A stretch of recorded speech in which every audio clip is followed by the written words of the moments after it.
So hello toppers और जो नहीं है वो बन जाएंगे। Today we are going to study about classification of memory. So हमारी मेमोरी जो है वो टू टाइप्स में डिवाइडेड होती है, primary memory and secondary memory. Primary memory के अंदर हम टेम्परेरी डेटा को स्टोर करते हैं, hence it is also known as temporary data.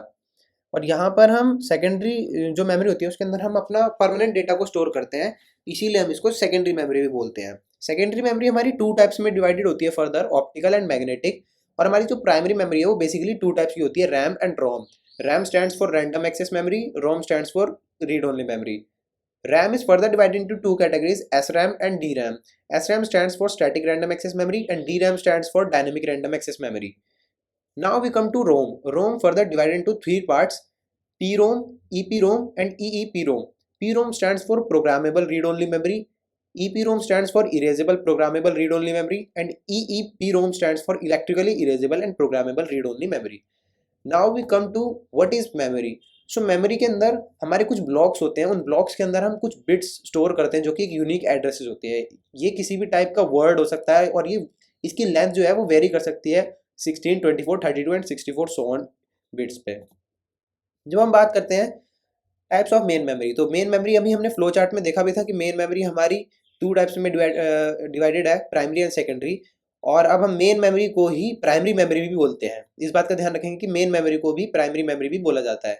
ठीक है, मेन मेमोरी हमारे दो टाइप्स की होती है, random access memory and read only memory. सबसे पहले हम बात करते हैं रीड ओनली मेमोरी की। तो जो हमारी सबसे पहले हम बात करते हैं रैंडम एक्सेस मेमोरी की। रैंडम एक्सेस मेमोरी रैम भी होती है, इसके अंदर जो डेटा होता है वो कंप्यूटर के कोई भी डेटा रैम के अंदर तब तक स्टोर रहता है जब तक कि उस मशीन के अंदर एक पावर सप्लाई ऑन रहती है। उसके बाद जैसे ही पावर सप्लाई ऑफ हो जाती है उसके अंदर से सारे डेटा ऑटोमेटिकली लॉस्ट हो जाता है। इसी वजह से हम रैम को वोलेटाइल नेचर भी बोलते हैं, क्योंकि ये वोलेटाइल इन नेचर होती है। क्यों? क्योंकि इसके अंदर डाटा सिर्फ तभी तक स्टोर हो सकता है जब तक कि कंप्यूटर के अंदर पावर सप्लाई है। उसके बाद हम बात करते हैं कि रैम, जैसे कि हमने बोला था रैंडम एक्सेस मेमोरी, यहाँ पे रीड और राइट दोनों ही ऑपरेशंस को परफॉर्म कर सकते हैं। ये वाला पॉइंट बहुत ही इंपॉर्टेंट है कि यहाँ पे रीड एंड राइट दोनों ऑपरेशन को परफॉर्म किया जा सकता है। उसके बाद आता है हमारा कि यहाँ पे जो रैम की जरूरत इसलिए थी हमारे पास, मतलब रैम को क्यों हमने लाया गया ऐसा, क्योंकि रैम के अंदर जो एक्सेस स्पीड होती है, जो कि सीपीयू को the time required by CPU to fetch a data from a given particular memory unit is known as access time. तो यहाँ पे रैम से डेटा को फैच करना जो एक्सेस टाइम लगता है वो बहुत ही कम होता है। पर लेकिन इसका एक ड्रॉबैक है, या इसे आप कह लो एक प्लस पॉइंट है या माइनस पॉइंट है, जो भी आपकी समझ में आए। यहाँ के सिर्फ हम टेम्परेरी डेटा को स्टोर करते हैं, यानी कि जो डेटा टेम्परेरीली होता है, मतलब कि अगर वो लॉस्ट भी हो गया तो इतना कुछ खास प्रॉब्लम नहीं आएगी। इसके बाद हम बात करते हैं हमें रैम की जरूरत ही क्यों पड़ी, क्योंकि हम अपने रोम से भी तो काम कर सकते थे। रैम की जरूरत हमें काफी सिनेरियोज में पड़ी थी। उसमें से हमारे कुछ सिनेरियोज ये है कि देखिए कंप्यूटर के अंदर रैम की जरूरत इसलिए है कि प्रोग्राम जो हम लिखते हैं, जैसे C program, Java program, Python program, आप अगर कोई भी प्रोग्राम लिखते हो या कोई भी गेम भी रन, इवन आप कोई गेम रन करते हो तो उसके अंदर कुछ कोड्स होते हैं। उन कोड्स को रन करने के लिए, उन्हें कंप्यूट करने के लिए, जैसे मान लीजिए एक्स इतना गया, वाई इतना गया, ये गन फायर हुई, ये स्कोप ओपन हुआ, ये जो भी है उसके लिए कोड लिखा होता है, certain amount of line of code वहां पे प्रेजेंट होता है। उन कोड को एग्जीक्यूट करने के लिए हमें रैम की जरूरत पड़ती है। अब बात कर लेते हैं कि रैम और अदर स्टोरेज डिवाइसेस में डिफरेंस क्या है। डिफरेंस सिर्फ इतना है कि रैम के अंदर जो रैम बिट्स होती है वो सीपीयू बहुत ज्यादा फास्ट स्पीड पे उसे एक्सेस कर सकता है। अभी हम देखते हैं। देखिए रैम के भी अब कुछ टाइप्स होते हैं, जैसे कि हमें पता था कि एक होता है static random access memory and एक होता है डायनेमिक रैंडम एक्सेस मेमोरी। तो हम बात करते हैं अब स्टैटिक रैंडम एक्सेस मेमोरी की। तो देखिए यहाँ पे क्या है, यहाँ पे फ्लिप फ्लॉप यूज होते हैं इन्फॉर्मेशन के अंदर, इन्फॉर्मेशन को स्टोर करने के लिए। फ्लिप फ्लॉप क्या होता है, एक हाई एंड सर्किट आप समझ सकते हैं, एक सर्किट होता है जिसके अंदर हम डेटा को स्टोर करते हैं। उसके बाद हमारा आता है यहाँ पे जो स्टोर डेटा होता है वो सिर्फ तब तक ही उसके अंदर रहता है जब तक कि उसके अंदर पावर की सप्लाई होती है। आपने समझिए जैसे कि पावर की सप्लाई इसमें से गायब हुई वैसे ही उसका डेटा चला गया। अब यहाँ पे जो डेटा होता है वो टाइम के साथ चेंज नहीं होता। ये बात एक जानने वाली है कि स्टैटिक रैंडम एक्सेस मेमोरी जो एसरैम होता है उसके अंदर डेटा टाइम के साथ चेंज नहीं होता, पर लेकिन ये पावर बहुत ज्यादा कंज्यूम करता है। इसका एक ये थोड़ा सा माइनस पॉइंट है कि हम एसरैम को यूज करते हैं ना, तो वो बहुत ज्यादा बैटरी कंजप्शन ले लेता है, या उसे कह सकते हो मशीन पावर बहुत ज्यादा लगती है। ठीक है, इसको बनाना बहुत ही डिफिकल्ट होता है क्योंकि ये बहुत माइक्रो माइक्रो भी नहीं, it's a macro nano chip होती है, बहुत ही छोटी चिप होती है। उसके अंदर हमें ये रैम को, एस रैम को एम्बेडेड करना होता है। तो इसको रिफ्रेश करने की जरूरत नहीं होती। रिफ्रेश इन द सेंस मतलब कि जैसे कि हम कंप्यूटर को रिफ्रेश करते हैं उसको ताकि फ्री करने के लिए, क्योंकि एक फ्लिप फ्लॉप ही तो है। फ्लिप फ्लॉप क्या है, आप एक हाई एंड सर्किट समझ लीजिए जो कि 0 और 1 पे काम करता है। Then what is 0 and 1? 0 जब कोई इसमें पावर सप्लाई नहीं जा रही और 1 जब कोई इसमें पावर सप्लाई जा रही है। तो ये एक पल्सेटिंग फॉर्म निकलती है कि 0 ये 0 ये 1 0 1 0 1 0 1 ऐसे करके हम समझ सकते हैं। तो एक सर्किट ही तो है, यहाँ पे मेंटेनेंस की भी इतनी कुछ खास ज़रूरत नहीं होती। इनफैक्ट अगर ज़रूरत होती भी है तो वो सीधा रिप्लेस ही होता है, क्योंकि ये बहुत ही नैनो मटेरियल है एक तरह से आप समझ सकते हैं। और लेकिन ये भाई साहब बहुत एक्सपेंसिव होते हैं, मतलब इनको खरीदना समझ लीजिए बहुत ही महंगा पड़ जाता है कैश मेमोरी से भी। मतलब ये क्या है कि कैश मेमोरी मैंने बताया था आपको इससे पहले वाली वीडियो में, कैश मेमोरी क्या होती है। कैश मेमोरी के अंदर भी हम टेम्परेरी डेटा को स्टोर करते हैं, ये उसी चीज को बनाने का ही एक जरिया होता है। ठीक है, अब हम बात करते हैं डायनेमिक रैंडम एक्सेस मेमोरी की। अब देखिए समझिएगा, यहाँ पे डेटा कैपेसिटर के अंदर स्टोर्स होता है। कैपेसिटर्स आपको पता होंगे, कैपेसिटर्स के अंदर यहाँ पे डेटा स्टोर होता है। यहाँ पे क्या होता है ना, डेटा एकदम से लॉस्ट हो जाता है जब, मतलब इसी वजह से यहाँ पे रिफ्रेशिंग की जरूरत होती है कि इसे रिफ्रेश करें, आप रिफ्रेश करते रहे, मतलब नया डाटा इसमें डालते रहे या कुछ मतलब ऑपरेशन परफॉर्म करते रहे। अब यहाँ पे होता है कि जो डेटा होता है ना वो टाइम के साथ चेंज होता है। क्यों? क्योंकि देखिए ये आपको पता है डेटा लॉस्ट हो रहा है, रिफ्रेशिंग रिक्वायर्ड है, रिफ्रेशिंग मतलब नया डेटा आया, तो इसका मतलब यही है कि स्टोर्ड डेटा टाइम के साथ चेंज हो रहा है। ये थोड़ा लेस पावर कंजप्शन यूज कर, मतलब इसके अंदर पावर ज्यादा यूज नहीं होती। As a simple we know capacitor once get charge and get remained up to year time. उसके बाद ये सिंपल कंस्ट्रक्शन होता है क्योंकि यहाँ पे ज्यादा बड़े सर्किट्स को हमें यूज नहीं करना होता। लेकिन ये मेंटेनेंस की बहुत रिक्वायर्ड है। अगर आपका एक भी कैपेसिटर के अंदर वो चार्जिंग में प्रॉब्लम है, कैपेसिटर चार्ज नहीं हो पाया, तो वो डेटा पूरा लीक हो जाएगा। तो इकोनॉमिकल भी है, मतलब थोड़ा फीजिबल है, इकोनॉमिकल फीजिबल है क्योंकि ये थोड़ा सस्ता पड़ जाता है और ये मेन मेमोरी के अंदर यूज होता है बेसिकली। अब हम बात करते हैं डायनेमिक रैम की। तो डायनेमिक रैम इस तरीके से समझ सकते हैं, मान लीजिए ये एक आपका कैपेसिटर है, यहाँ पे आपने डेटा को डाला और यहाँ से डेटा लीक हो रहा है तुरंत के तुरंत। देखिए जैसे कि 1 पावर हुई 1, अभी पहले जब ये एम्प्टी थी तो पावर थी 0, एंड जब ये फुल हो गई तो पावर होगी इसकी 1। अब जब पावर 1 हो गई तो यहाँ पे भी लिखा भी हुआ है the capacitor in a dynamic random access memory is a cell is like a leaky bucket. मतलब ऐसा मैंने क्यों कहा, क्योंकि यहाँ पे डेटा आता है। अभी मैंने इस वाले पॉइंट में भी आपको बताया था कि यहाँ पे जो डेटा होता है वो लॉस हो जाता है, इसी वजह से हमें रिफ्रेशिंग की जरूरत होती है। तो यही हम यहाँ पे दिखा रहे हैं कि बार बार आपको रिफ्रेश करना बनाना पड़ेगा, नया डेटा को यहाँ पे स्टोर करना पड़ेगा।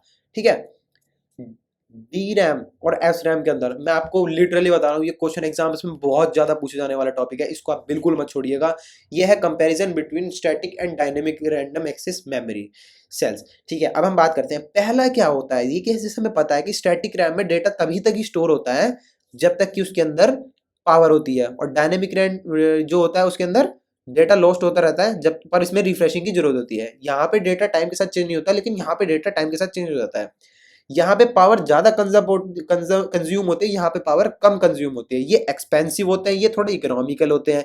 यहाँ पे जो पैकिंग डेंसिटी होती है, पैकिंग डेंसिटी मतलब कि एक तरह से हम समझ सकते हैं स्पेस, यहाँ पे लेस पैकिंग डेंसिटी होती है, यहाँ पे हाई पैकिंग डेंसिटी होती है। अब ये क्या है, यहाँ के अंदर जो ये जो एसरैम होती है, मैंने आपको बताया भी था कि ये इजी नहीं होती कंस्ट्रक्ट करना, क्योंकि ये बहुत ही नैनो चिप होती है, एम्बेडेड सिस्टम होता है, बहुत ही कॉम्प्लेक्स सर्किट होता है। तो इसे बनाना तो इजी है नहीं, लेकिन इसे बनाना आसान है क्योंकि यहाँ पे तो हम सीधा कैपेसिटर का डायरेक्ट यूज कर लेते हैं।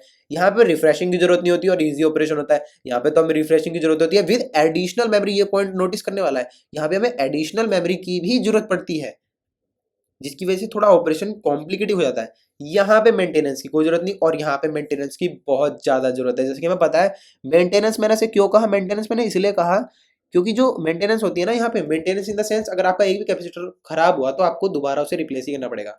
ठीक है, तो अभी हम बात कर लेते हैं रीड ओनली मेमोरी की। तो रोम भी है। अब इसमें हम रोम की बात कर रहे हैं तो हमें पता है यहाँ पे परमानेंट डेटा स्टोर होता है, और अगर डेटा मतलब स्विच ऑफ भी हो जाता है, हमारा पावर सप्लाई ऑफ भी हो जाती है, तो भी यहाँ पे डेटा रहता है। यहाँ पे सिर्फ रीड ऑपरेशन पर होता है, मतलब कि यहाँ पे हम सिर्फ डेटा को फेच कर सकते हैं, ओवरराइट नहीं कर सकते, समझे। उसके बाद हम बात करते हैं डेटा, जो सीपीयू के अंदर डेटा होता है यहाँ पे, वो रोम से काफी ज्यादा अफेक्टेड होता है। मतलब ये समझ सकते हैं कि रोम एक बहुत ही इंपॉर्टेंट पॉइंट ऑफ व्यू से है, मतलब कंप्यूटर के अंदर बहुत इंपॉर्टेंट रोल प्ले करता है। और उसके बाद हम देखते हैं जो प्रोग्राम के अंदर बूटस्ट्रैप लोडर होते हैं जो कि लोड करते हैं प्रोग्राम को, वो ये इन चीजों में यूज होता है। अब बात कर लेते हैं रोम के टाइप्स की। तो एक होता है प्रोग्रामेबल रीड ओनली मेमोरी, जिसके अंदर empty of data when manufactured.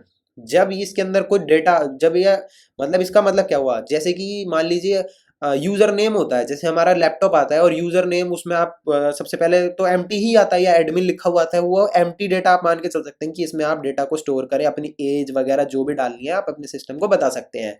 फिर उसके बाद ये परमानेंटली प्रोग्राम भी हो सकता है। जैसे मान लीजिए आप मान लीजिए जैसे आपने इसमें आपने एक आईडी बनाई, जैसे आपने एक आईडी बनाई अपने नए लैपटॉप के अंदर, और वो आईडी आपने अपने नेम और नंबर से बना ली, तो वो अब एक फिक्स आईडी हो गई कि हाँ ये आपकी आईडी है, आपका आईडी और पासवर्ड बन चुका है।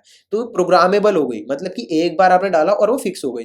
लेकिन अब बात करते हैं erasable programmable read only memory, क्योंकि इसका एक ड्रॉबैक था कि मान लो अगर किसी को चेंज करना है बाय द वे, मतलब मान लीजिए किसी ने अपना वो लैपटॉप बेच दिया किसी और को, और उसको अपना डेटा स्टोर करना है और अपनी आईडी बनानी है, तो यहाँ पे वो काम नहीं हो सकता था। इसलिए हमने ईपी रोम का इन्वेंशन किया। ईपी रोम क्या होता है, देखिए इंजीनियर्स ना बहुत ज़्यादा एडवांस हो चुके हैं अभी भी, वरना और पहले से एडवांस रहे हैं, तो हम इस चीज़ को मानते हुए चलेंगे। Heads off to engineers. इसके बाद हम देखते हैं कि यहाँ पे क्या हुआ, उन्होंने एक ऐसा ईपी रोम निकाला कि इसके अंदर आप इरेज भी कर सकते हो। आप डेटा को लिखो, जब आपका मन हो से इरेज करो, और उसके अंदर आप अपना काम कर सकते हो।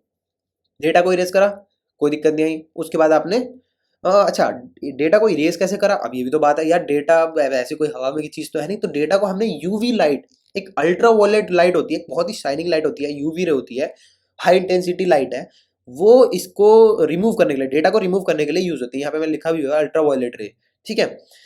अब हम बात कर लेते हैं, अगर एक होती है electrically erasable programmable read only memory. अच्छा, यहाँ पे क्या था ना कि जो हमारा जो यूवी रे थी वो काफ़ी एक्सपेंसिव थी, मतलब एकदम से आसानी से नहीं एकदम यूज़ हो जाता था। यहाँ पे बहुत ही इकोनॉमिकल तो रहा ही नहीं था, क्योंकि ये बहुत ही हाई अमाउंट लग जाता था इसको रिमूव करने के लिए। तो फिर हमने electrically erasable programmable read only memory बना दी। इससे क्या फ़ायदा हुआ, आप इसको यूवी रे के बिना भी मतलब यहाँ पे रिप्रोग्राम कर सकते हो इलेक्ट्रिसिटी के थ्रू। यहाँ पे एक्सेस टाइम इतना होता है कि 45 से 200 नैनोसेकंड, यानी कि एक्सेस टाइम भी बहुत ही काफ़ी मतलब अच्छा ही है, ऐसा कुछ इतना खास बुरा तो नहीं है।